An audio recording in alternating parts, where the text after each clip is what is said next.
I'm a vampire. Recently, I've been frequenting a mansion to feed on a comatose man's blood. Since he can't speak, no one knows I'm drinking his blood. 3 months passed. One day, as I was feeding from his neck, I heard a voice above my head say, "Could you stop targeting just one side? I don't like drinking those pre-packaged blood bags. I prefer to drink hot, fresh blood straight from the human body. But getting caught drinking human blood has pretty serious consequences." So I set my sights on a comatose young man in a mansion. The coma patient's name is Ethan Sinclair. He's young, good-looking, and most importantly, he's in a coma with no awareness. When I drink his blood, he won't panic and scream, and he won't throw garlic at me. Even better, occasionally I can suck out tiny blood clots. They're chewy, bouncy, soft, and have a nice texture, like the pearls in bubble tea. I just love holding this comatose young man late at night, burying my head in his neck and drinking contentedly. Though he's comatose, his body is warm. A cold-blooded creature like me loves pressing my hands and feet against his warm body. So cozy. It's not hard to see. I really like him. I often see his mother crying, saying if she dies someday, who will take care of him? I'd be clinging to the wall outside his window, raising my hand high, thanking me. I'll take care of him. I'll carry him back to my coffin and take care of him just like I take care of the trees beside my grave. But I'm a vampire with a conscience. To prevent leaving marks from constantly biting Ethan Sinclair, every time I finish drinking his blood, I drip a drop of my blood on his wound. His wound heals instantly. Besides that, I also researched in the Human Knowledge Database how to care for coma patients. The Knowledge Database says that to prevent bed sores in coma patients, you need to turn them frequently. So I hold Ethan Sinclair and flip him from left to right, then from right to left. The database says some coma patients can sense the outside world, they just can't express it. So if conditions permit, you should frequently let them experience the beauty of the external world. Things like sunlight, breeze, floral scents. Seeing the word sunlight, I experience phantom pain for 10 seconds. Also, I'm allergic to pollen, so I can only carry him on my back at night, jump out the window, and leap to the tallest tree in a quiet nature reserve. The night wind whooshes around us. I turn my head to Ethan Sinclair, draped over my shoulder, and say, "I treat you well, right? You have to repay me. From now on, only I can drink your blood. If other vampires try to drink your blood, you need to clench really hard. That way your blood vessels will constrict, they'll have a hard time sucking, and they won't drink your blood." Okay. Ethan Sinclair doesn't respond. Then I'll take that as a yes. The 2 caregivers looking after Ethan Sinclair wanted to resign. Mrs. Sinclair said, "Is it the salary? I can give you a raise." Caregiver Mary clutched her head and said, "No, ma'am. $50,000 a month is already plenty. It's just that for some reason, every night we suddenly black out like someone knocked us unconscious. And when we wake up it's already daytime." Caregiver Linda trembled all over and said, "Yes, ma'am, we would never lie. Your family is so prominent, you should have someone come check the house. There might be something unclean in the house." After the 2 caregivers left, Mrs. Sinclair said to her assistant with a pale face, "Go find a capable priest or psychic." "Yes, ma'am, and find 8 more caregivers. For day shifts, for night shifts." "Yes, ma'am." Back in my coffin, I rummaged through my wardrobe and pulled out a caregiver's uniform. I took out a notebook and picked up a brush to write my resume. Lily Baker. Age 28. Education, middle school dropout. Work experience, 3 months as a caregiver. Personality, optimistic, kind, knows how to repay kindness, brave. The next day, I took my drafted resume and intercepted an elementary school student. I traded a gold hairpin for her help typing up my resume. The kid glanced at me, pulled her backpack to the front, took out pen and paper, wrote it up smoothly, tore off the page neatly and stuffed it into my hand, then patted my arm. "Do your best, every trade produces its master." Then she turned and left. I chased after her with the gold hairpin, but the kid held her head high and said, "A small favor. Not worth mentioning." Then she walked away coolly, without even leaving me a glance. That night, I followed the assistant and walked openly into the mansion. Because I told the assistant I'm allergic to sunlight, I could only work at night. After the assistant reported to Mrs. Sinclair, she said she'd take me back for a trial first. In the mansion's spacious European-style living room, Mrs. Sinclair sat upright on the sofa looking at me, smiling. So young and already working as a caregiver? I nodded. My family is poor. I dropped out of middle school and started working. Mrs. Sinclair, I saw your resume. You're very suitable. Can you start today? 3-day trial period. And if you pass, we'll sign a long-term contract. We'll also pay for insurance and benefits. As I was debating whether to tell her I don't need insurance and benefits, Mrs. Sinclair said, "Oh, don't worry. Even if you don't pass the trial, it's still $4,000 per day. No need to complicate things." I agreed immediately. "Okay, thank you, ma'am." On my first day, the other 7 caregivers hadn't been found yet. When I pushed open Ethan Sinclair's bedroom door, large swaths of moonlight poured in through his floor-to-ceiling windows. The gentle moonlight bathed him, making him look like Sleeping Beauty from a fairy tale waiting for a prince's kiss to wake him. Mrs. Sinclair stood by Ethan Sinclair's bed, looking at her beloved son with tender expression. Before my son got sick, he was a sunny, kind, good child. His father and I were too busy with business to take care of him, but he worked hard and got into the best medical school. Undergraduate, master's, PhD plus residency, a full 13 years. He was so busy studying and working he didn't even get a girlfriend. Mrs. Sinclair turned to look at me. She was smiling. "Do you know what happened later that made my son end up like this?" I shook my head, though my intuition told me it must be a very tragic story. Mrs. Sinclair's expression was calm. A young woman who had suffered domestic abuse asked my son to perform an abortion procedure for her. The surgery was successful. When my son was explaining post-operative precautions to the family and returning to his office, he was pushed down the stairs by that woman's husband. Mrs. Sinclair said softly, "If there had been even the slightest error in the surgery, it would have been what my son deserved." But all the evaluations said there was nothing wrong with the procedure. After my son started working, he basically lived at the hospital, donating most of his salary to the hospital's relief fund. He wore those Crocs year-round, just putting cotton covers over them in winter. I often told him there was no need to suffer like that. Our family didn't need that small doctor's salary. But my son just smiled and said, "But I took an oath, Mom." The muscles in Mrs. Sinclair's face trembled uncontrollably as she forcibly suppressed her emotions to keep from becoming hysterical. "My poor child, you pitied others, but who will pity you?" Mrs. Sinclair cried. A woman who could build such a successful business and care for her comatose son so well that he only looked asleep. How could she not know better than to share too much with a stranger? It was just that she was in too much pain. Her heart had been ripped out, and she could only ease her pain through telling her story. The assistant stepped forward, handed Mrs. Sinclair tissues, and gently patted her shoulder to comfort her. After a while, Mrs. Sinclair finally composed herself again and looked up. She held my hand and said earnestly, "I'm sorry, Lily, for making you witness that. I'm entrusting my son to you." "Me, don't worry, ma'am. I'll take good care of Ethan." That night when I drank Ethan Sinclair's blood, for the first time I tasted bitterness. This is one of my abilities. The blood of people with different emotions has different flavors to me. When happy, blood is sweet. When sad, blood is bitter. When angry, blood is spicy. When afraid, blood tastes like wasabi. This was also why I loved drinking Ethan Sinclair's blood. Other people's blood was either explosively spicy or unbearably wasabi flavored. Rarely was there someone like Ethan Sinclair with such pure, original flavored blood. Ethan Sinclair, who usually had no emotional fluctuations. Why did he taste bitter today? I gently withdrew my fangs and said to Ethan Sinclair, "Ethan Sinclair, don't be sad. I'll take good care of you and help take care of your mother too." I affectionately sniffed the wound on his neck. "Want me to kill that bad Grammy for you?" For us vampires, killing someone is just a matter of one bite.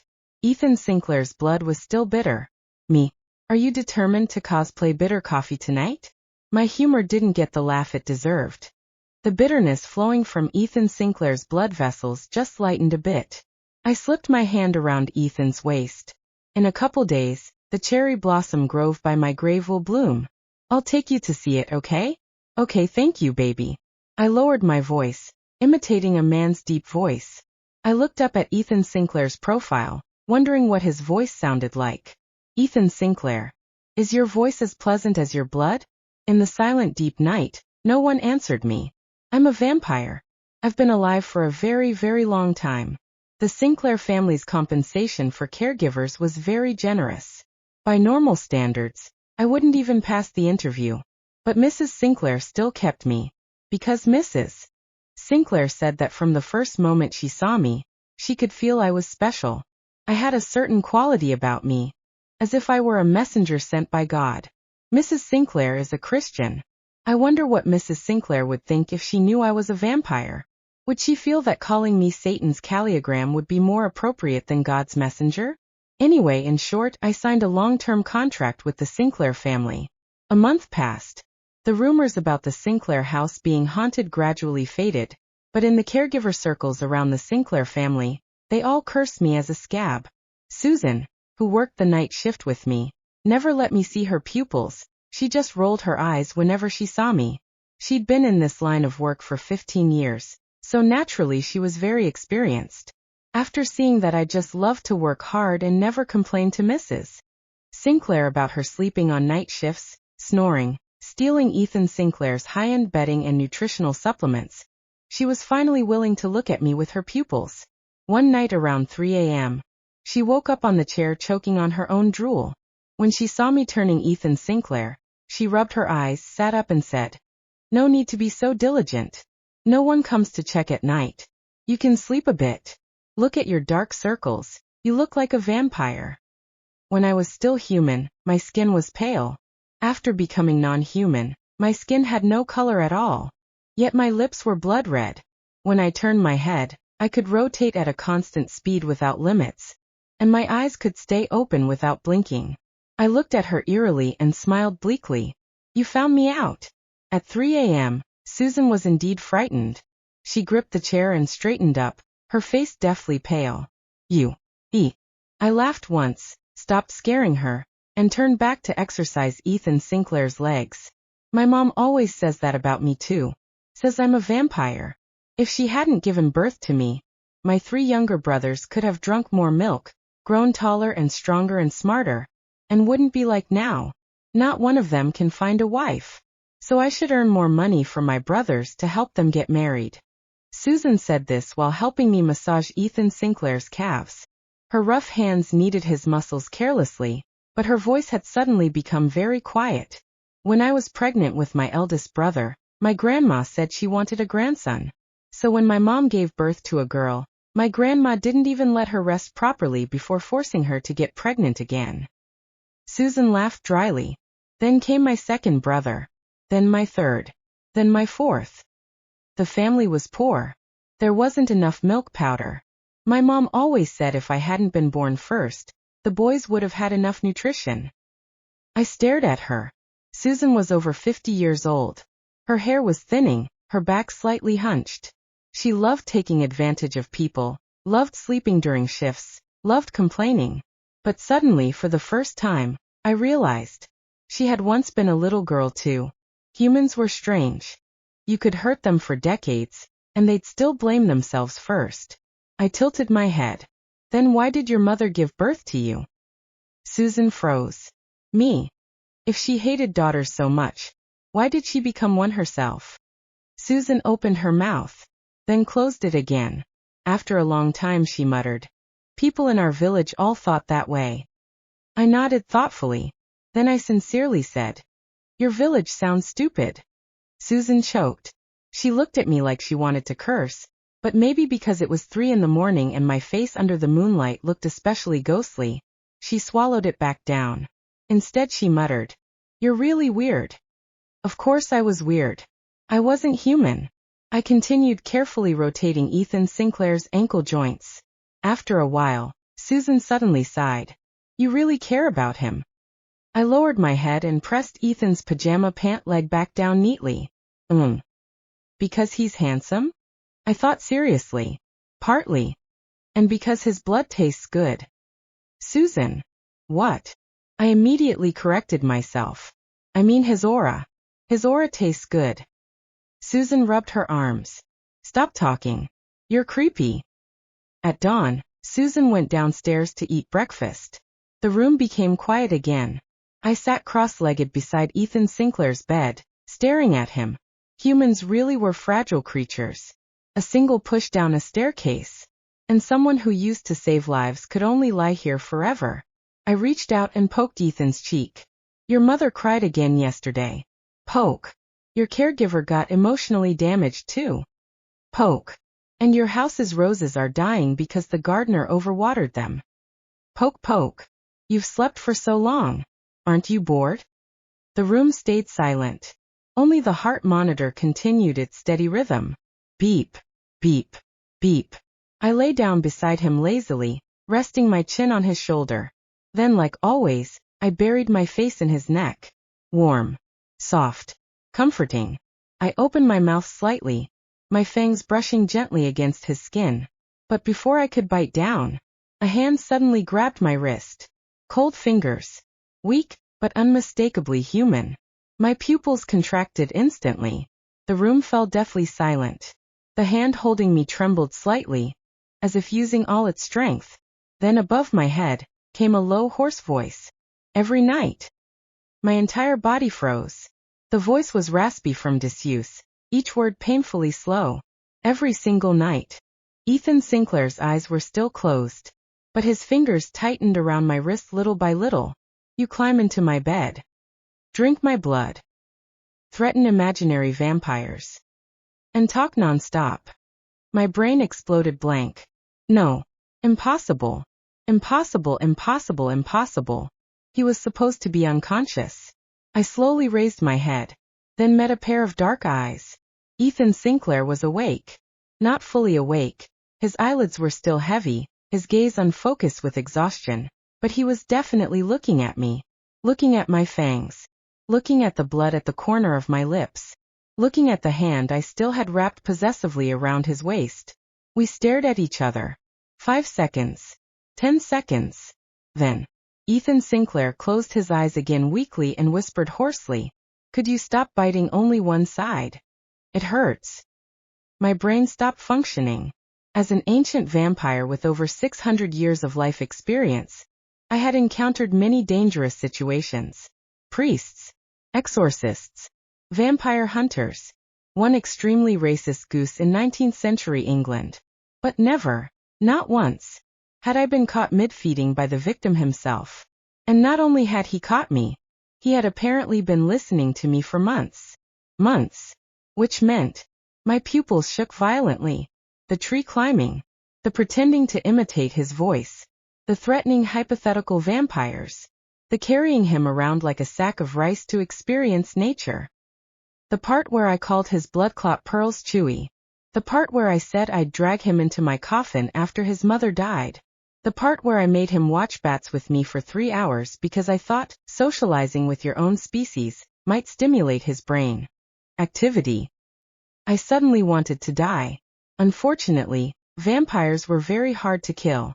Ethan Sinclair still had his eyes closed, breathing shallowly, like even speaking had exhausted him. But his hand remained around my wrist. Weak. Warm. Alive.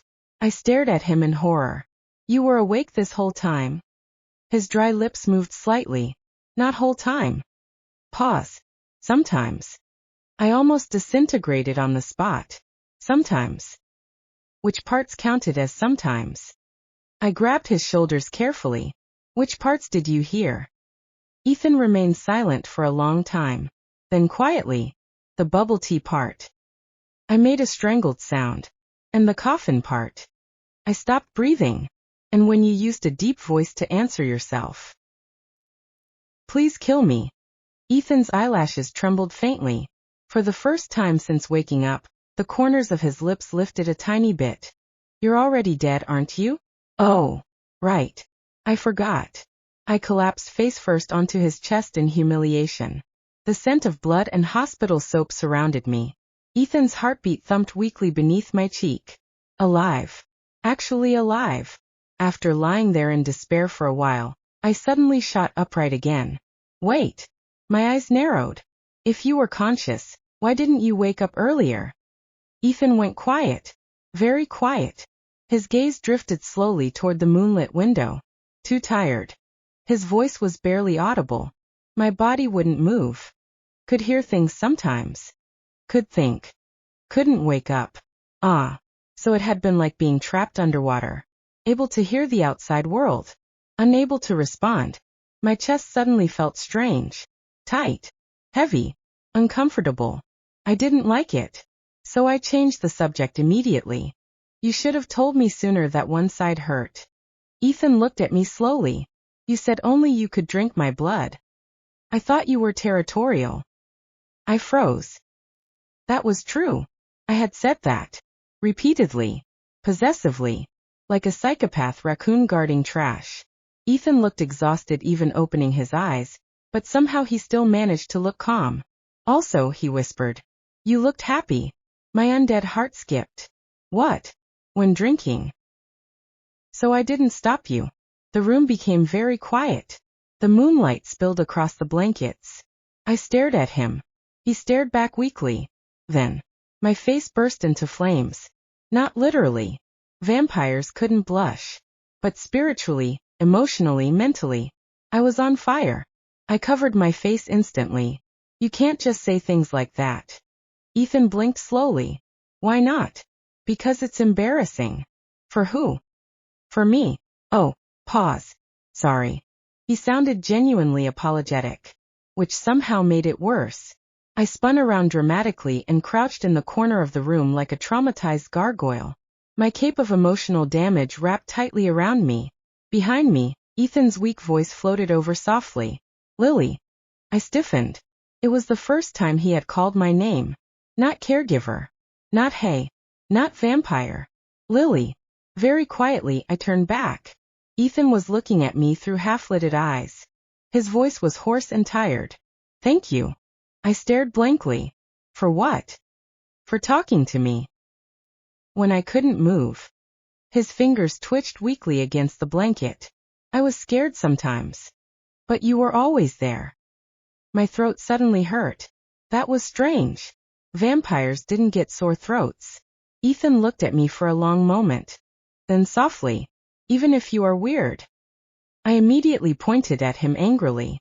You carried that insult from Susan and reused it. A tiny breathy laugh escaped him. Very faint. Very soft. But real. The heart monitor beside him sped up slightly. And outside the window, for the first time in months, the eastern sky began turning pale with dawn. My eyes widened in terror. Sunlight. Sunlight. I lunged toward the curtains at supernatural speed, and wrapped the entire room into darkness like a panicked bat. Ethan watched silently. Then after a pause he whispered, You really are a vampire. I crossed my arms defensively. You really are observant for someone who was unconscious. Ethan Sinclair woke up fully 3 weeks later. The news spread through the Sinclair mansion like a miracle. Mrs. Sinclair cried so hard, she nearly fainted in the hallway. The assistant cried too.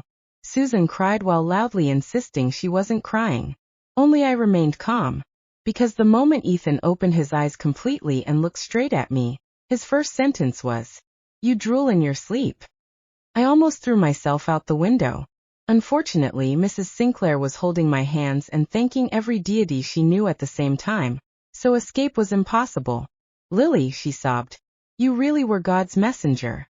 I glanced at the cross hanging on the wall behind her, and felt an uncomfortable burning sensation in my conscience. Technically speaking, I had committed multiple crimes in this house. Breaking and entering. Repeated nighttime kidnapping of a medically vulnerable man.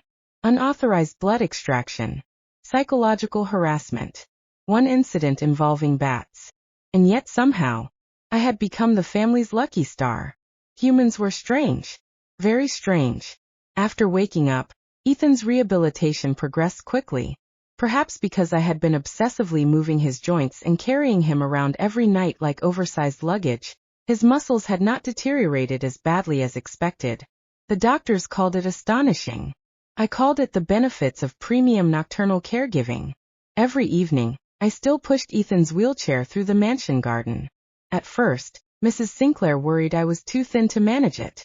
Then she saw me accidentally lift the back wheels one-handed while swatting a mosquito. After that, she stopped questioning things. Tonight, the roses in the garden had bloomed beautifully. Ethan sat beneath the gazebo wrapped in a blanket, watching me crouch beside a flower bed hissing at a beetle. "It's eating the leaves," I complained. "It's a beetle," Ethan said calmly. "It has bad morals." Ethan laughed quietly. He laughed much more often now. The bitterness in his blood had faded too. Now it tasted warm, gentle, sometimes slightly sweet, especially when he looked at his mother, or when he watched me. I tried not to think too hard about that second part, because recently, Ethan Sinclair had become very dangerous. Not physically, emotionally. For example, one night, while I was drinking from his neck carefully and responsibly alternating sides like a civilized person, he suddenly asked, "Are vampires supposed to sit in people's laps while feeding?" I froze immediately. I had, at some point, naturally migrated into sitting across his thighs. "It's ergonomic." "I see. And stop sounding like you're teasing me." "I'm not." "You are." "Maybe a little." And then there was the coffin incident. I had hidden my coffin very carefully in the mountains outside the city. No human had ever found it before. Yet somehow Ethan did. That night, I returned home carrying fresh blood bags only to find him sitting beside my coffin with a flashlight and blanket. I nearly scaled a cliff from shock. "Ethan Sinclair?" He looked up calmly. "You said you'd take care of me in here." That was hypothetical. It seemed sincere. Then he patted the space beside him inside the coffin. "It's surprisingly comfortable." That was the first night a vampire almost died from high blood pressure. Years passed. Ethan recovered enough to return to medicine. Not surgery anymore. Mrs. Sinclair refused to allow any profession involving staircases, but he became a professor instead. Students loved him. He was patient, gentle, and brilliant. Though occasionally during lectures, he'd pause mid-sentence because his vampire girlfriend was hanging upside down outside the third-floor classroom window trying to get his attention. The students eventually got used to it. Mostly. As for me, I still hated sunlight. Still climbed trees. Still thought humans were fragile and confusing creatures. But sometimes late at night, when Ethan sat beside my coffin reading while I rested with my head on his lap, I would think, perhaps immortality wasn't so lonely after all. One winter evening, many years later, Ethan asked quietly, "When you first saw me, why did you choose me?" I looked up from where I was lying across the sofa. Outside, snow drifted softly beyond the windows. Inside, the fireplace crackled warm and gold. I thought about it seriously, then answered honestly. At first, because your blood tasted good. Ethan sighed. I walked right into that. But later, I paused. My fingers curled slowly around his hand. Later, I stayed because you did. Ethan went still. Humans age so quickly. There were already faint lines near his eyes now, silver threads hidden in his dark hair. But when he looked at me, his gaze was still the same as that night in the moonlight. Warm, steady, alive. He squeezed my hand gently, then smiled. "Good thing I didn't stop you from biting me." And for once, his blood tasted unbearably sweet.